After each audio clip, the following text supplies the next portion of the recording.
One of the most powerful earthquakes of all time shook northern Japan this morning, registering a magnitude of 8.9, greater even than the devastating quake in Chile a year ago, and triggering a tsunami that in some parts of Japan was 30 feet high. The disaster has forced thousands to be evacuated, and there are tsunami warnings all around the Pacific Rim. It was early afternoon Japan time when this quake struck 80 miles off the coast of Sendai, north of Tokyo. Bloomberg's Mike Firn is in Tokyo with the story for us. Mike?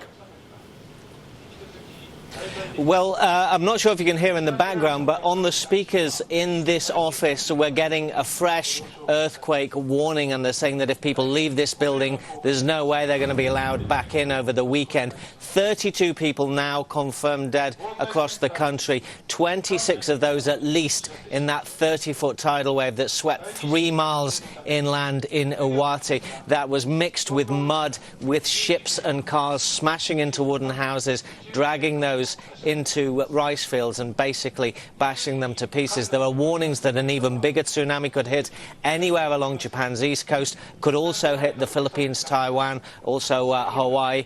Warnings of more aftershocks. We had the 8.9 just over 5 hours ago then. That was followed by a 7.1, a 6.5, a 6.4. We had the Prime Minister appearing on TV saying the government's doing all it can to help. The self-defense forces, effectively the Japanese military, have been sent to the worst hit areas. There is emergency food aid. We've just heard that Japan has declared a nuclear emergency. One plant, the emergency cooling system, has gone into force, but they say there's no danger of a nuclear leak. 11 nuclear plants, though, out of action. 4 million homes without power.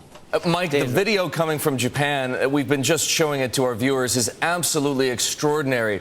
Talk a bit more about some of the industrial fallout. What's happening to some of Japan's heavy industries?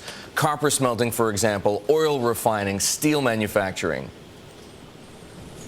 Well, from our office windows a couple of hours ago, we could see the Cosmo oil refinery in Chiba go up in flames. A huge ball of fire went up after a gas leak.